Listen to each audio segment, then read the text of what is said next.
What I your hi-hat, what frequency is it occupying? I think from like what around 8K to like 20K. Okay. From what I'm saying, that's not correct. Oh, oh, I thought you were asking me what range are they supposed to dominate in? Okay, my bad. No, So no, right no. here is from like 3K to like 12K, I think.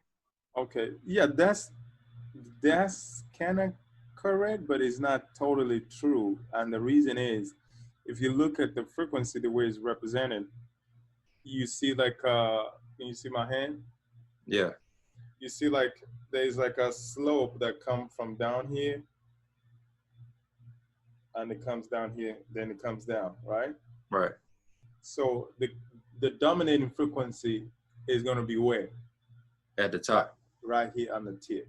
So All right. that's the only thing you have to worry about. So Okay. yeah, so if you look at that, that will be around 5 to 6K. Hmm. Then if you go to the snare, if you go to the snare, look at the pointy frequency there.